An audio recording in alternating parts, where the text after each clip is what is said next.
والصلاة والسلام على من كان نبيا وآدم بين الماء والطين وعلى آله وأصحابه وأزواجه وآل بيته وأمته أجمعين. أما بعد فأعوذ بالله من الشيطان الرجيم. بسم الله الرحمن الرحيم. محمد رسول الله والذين معه أشداء على الكفار رحماء بينهم. قال النبي صلى الله عليه وسلم: أنا خاتم النبيين لا نبي بعدي، أو كما قال عليه الصلاة والسلام. صدق الله وصدق رسوله النبي الكريم. تمام حضرات درود شریف پڑھ لیجیے. اللهم صل على سيدنا ومولانا محمد وعلى آل سيدنا ومولانا محمد وبارك وسلم عليه. اللهم صل على سيدنا محمد في الأولين والآخرين وفي الملأ الأعلى إلى يوم الدين. میرے واجب الاحترام شاہین ختم نبوت، آج کی اس محفل کے مہمان خصوصی حضرت مولانا اللہ وسایہ صاحب دامت برکاتکم،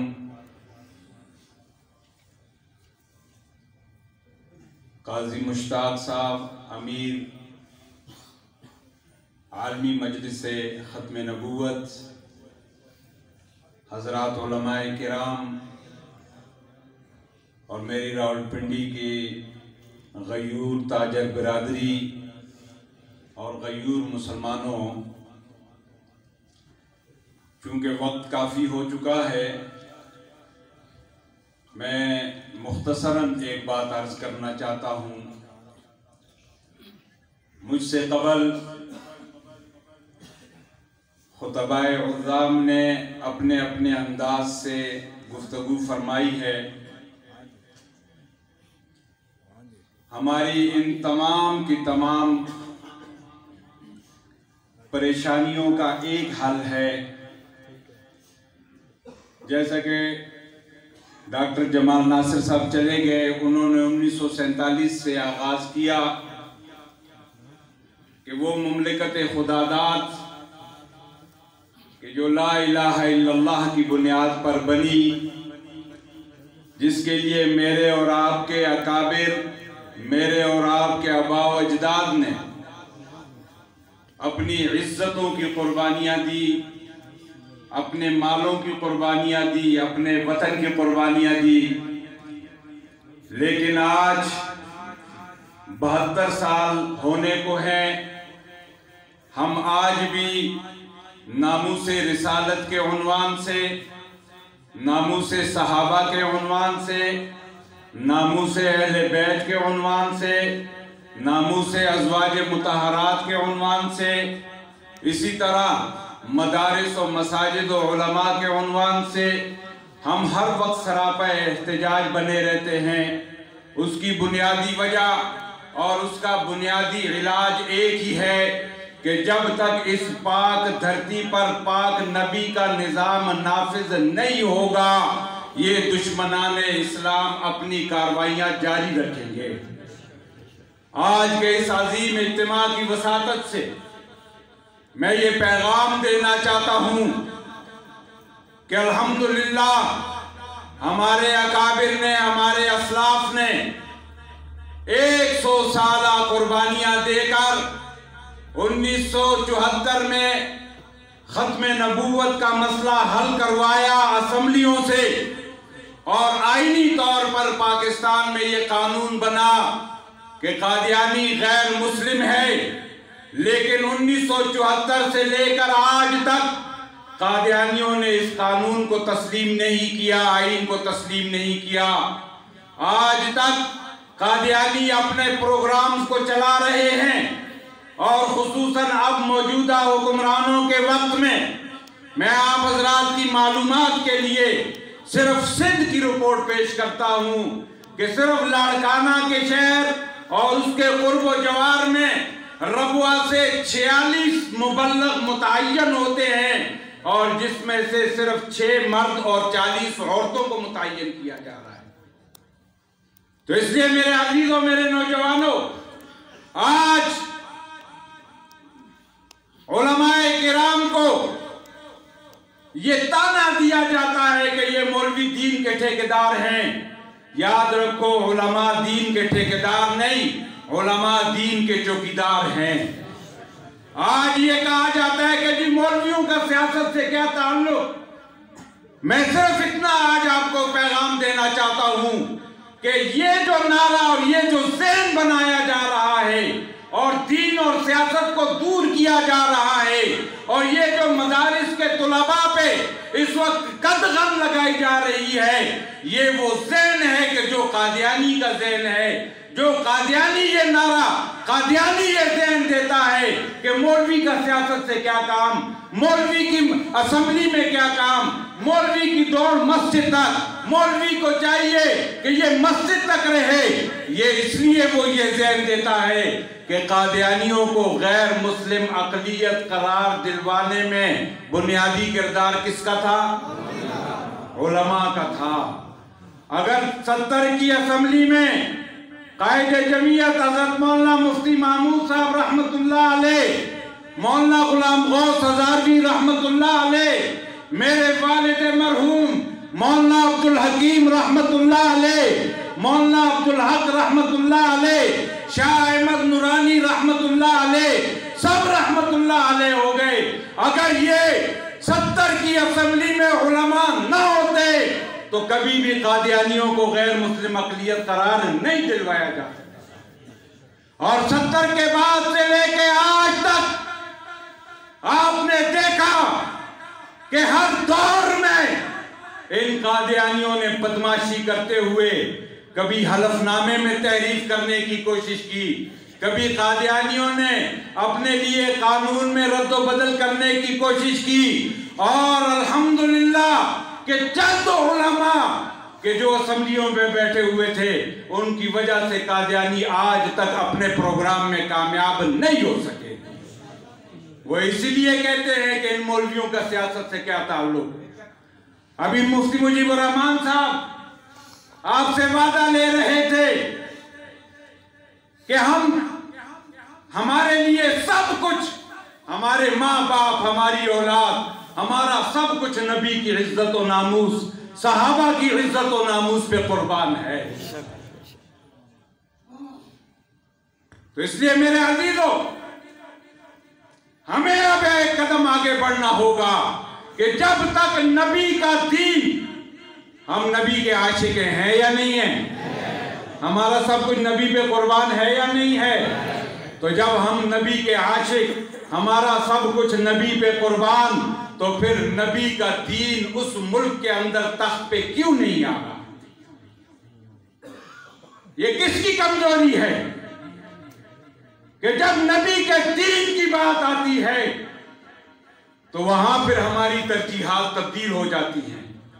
آج اگر اس مملکت خدا داد میں نبی کا دین پاور میں ہوتا تو بتاؤ کیا کسی بدبخت کی جرت ہو سکتی تھی کہ وہ نبی کے ناموس پہ ہاتھ اٹھائے یا زبان کھولے یا نبی کے صحابہ کی ناموس کے بارے میں وہ زبان درازی کر سکتا تھا؟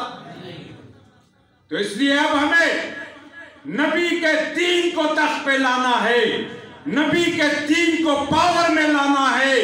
اور اس وقت الحمدللہ قائد جمعیت حضرت مولانا فضل الرحمان کہ آج لوگ ان کے بارے میں خصوصاً پی ٹی آئی والے اپنی ناسمجھی کی وجہ سے آج پروپیگنڈا کرتے ہیں، بکواس کرتے ہیں۔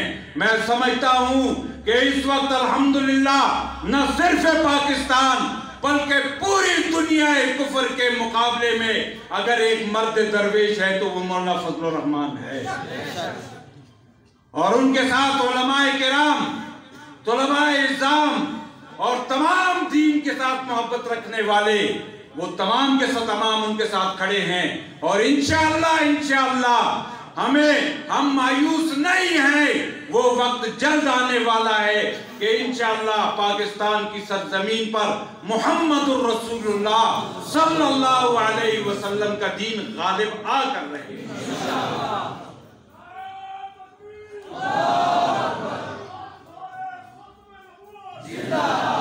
اس لیے میرے عزیزوں، میرے نوجوانوں، آج میرے ساتھ ایک ہی سزا، گستاخ رسول کی ایک ہی سزا. آج یہ وعدہ کریں کہ ہم ختم نبوت کے تحفظ کے لیے، ناموس رسالت کے لیے، ناموس صحابہ کے لیے، ناموس ازواج مطہرات کے لیے ہم انشاءاللہ نبی کے دین کو غالب کر کے رہیں گے. نبی کے دین کو یہ پرچی یاد رکھو، اس پرچی کو وزنی بناؤ.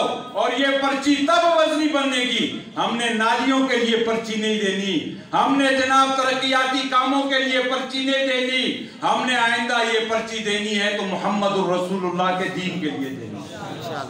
اس کے لیے ہم نے داعی بننا ہے، اس کے لیے ہم نے میدان عمل میں نکلنا ہے، اس کے لیے ہم نے محنت کرنی ہے، اس کے لیے ہم نے جدوجہد کرنی ہے، اور اس کے لیے ہم نے علماء کی قیادت میں انشاءاللہ ان یہودی ایجنٹوں کو، ان قادیانی ایجنٹوں کے لیے ہم نے پاکستان کی سرزمین کو تنگ کر دینا ہے. اور یہ تب ہی ممکن ہوگا، یہ تب ہی ممکن ہو سکے گا کہ جب ہماری پرچی، ہمارے جذبات وہ دین کے لیے ہوں گے. آج اگر ہم علماء کو ہم کہتے ہیں کہ علماء کا سیاست سے کیا تعلق ہے، کیا علماء نبی کے وارث ہیں یا نہیں ہیں؟ علماء نبی کے وارث، علماء نبی کے دین کے چوکیدار. تو نبی کی وراثت میں علماء کو سیاست ملی ہے. یہ منبر و محراب یہ نبی کی وراثت ہے. اور مدینہ الرسول میں بیٹھ کے، مسجد نبوی میں بیٹھ کے محمد الرسول اللہ صلی اللہ علیہ وسلم کیا ریاست مدینہ کے حکمران نہیں تھے؟ ایک تو آج ہمارے حکمران ریاست مدینہ. یاد رکھو کہ یہ ریاست مدینہ کا دھوکہ دیا جا رہا ہے. یہ ریاست مدینہ کے لیے نہیں، یہ ریاست یہودیہ کے لیے کام کر رہے ہیں. یہ یہودیوں کے ایجنٹ ہیں. قائد جمعیت مولانا فضل الرحمان پہلے دن سے اور جمعیت علماء اسلام کا واضح دو ٹوک موقف تھا کہ موجودہ حکمران عمران خان یہ یہودیوں کا ایجنٹ ہے، اور یہ یہودیوں نے اس کو مسلط کیا ہے اور وقت میں ثابت کر دیا. اور ریاست مدینہ کا تصور، ریاست مدینہ کا صرف تصور ان حکمرانوں کے پاس اتنا ہے کہ نبی کریم صلی اللہ علیہ وسلم نے مدینہ منورہ میں یہودیوں کے ساتھ معاہدہ کیا تھا. تو وہ یہ پیغام دینا چاہتے ہیں کہ اگر رسول اللہ نے یہودیوں کے ساتھ معاہدہ کیا تھا تو آج اگر ہم یہودیوں کے ساتھ معاہدہ کر لیں اور اسرائیل کو تسلیم کر لیں تو اس سے کیا فرق؟ صرف اتنا ریاست مدینہ کا تصور ہے. وہ شخص کہ جو خاتم النبیین کا تلفظ نہیں کر سکتا، جو خاتم النبیین کا تلفظ اپنے زبان پہ نہیں لانا چاہتا، کیا وہ رسول اللہ صلی اللہ علیہ وسلم کے نبوت کا وفادار ہو سکتا ہے؟ وہ ریاست مدینہ کا نمائندہ ہو سکتا ہے؟ اس لیے میرے عزیزوں، میرے نوجوانوں، یہ قادیانیوں کا پھیلایا ہوا پروپیگنڈا ہے کہ جی مولویوں کا سیاست سے کیا کام، مولوی کی دوڑ مسجد تک، مولویوں کو تو صرف جناب من مسجد تک محفوظ ہونا چاہیے. یا مدرسے کے طلباء، آج کل مدرسے کے طلباء بہت زیادہ زیر بحث ہے. کیا مدارس دینیہ کے طلباء پاکستانی نہیں ہیں؟ بولے نا. کیا ان کے پاس پاکستان کے شناختی کارڈ نہیں ہے؟ کیا ان کو اپنا حق استعمال کرنے کا حق ہے یا نہیں ہے؟ تو پھر مدارس دینیہ کے طلباء کا کیوں ٹارگٹ کیا جا رہا ہے؟ کیوں ان کو نشانہ بنایا جا رہا ہے؟ اس لیے کہ یہ یہودی ایجنٹ اور اس کے ہم نوا وہ سمجھتے ہیں کہ جب تک قائد جمعیت حضرت مولانا فضل الرحمان صاحب اور ان کی جماعت اور ان کے علماء اور ان کے طلباء موجود ہیں، دنیا یہودیت اور قادیانیت اپنے عزائم میں کامیاب نہیں ہو سکتی۔ اور انشاءاللہ ہم نے آج تک مقابلہ کیا اور آئندہ بھی کریں گے، ڈٹ کے کریں گے۔ کسی کا باپ بھی انشاءاللہ ہمیں اس عزم اور اس پروگرام سے نہیں روک سکتا۔ تو آج میرے ساتھ وعدہ کرو کہ نبی کے ناموس کے لیے، ختم نبوت کے لیے، حضرات صحابہ کرام کے ناموس کے لیے، ازواج مطہرات کی ناموس کے لیے، اہل بیت کی ناموس کے لیے ہم تمام رشتے ختم کر کے نبی کے ساتھ وفا کریں گے۔ نبی کے دین کو غالب کرنے کے لیے، نبی کے دین کو تخت پر لانے کے لیے اپنی ساری صلاحیتوں کو بروئے کار لائیں گے۔ وعدہ کرتے ہیں علماء کے ہاتھ مضبوط کریں گے، جمعیت علماء اسلام کے ہاتھ مضبوط کریں گے انشاءاللہ۔ جمعیت علماء اسلام کے ہاتھ مضبوط ہوئے، علماء کے ہاتھ مضبوط ہوئے، نہ قادیانی اپنے پروگرام میں کامیاب ہوگا، نہ یہودی اپنے پروگرام میں کامیاب ہوگا۔ وآخر دعوانا الحمدللہ۔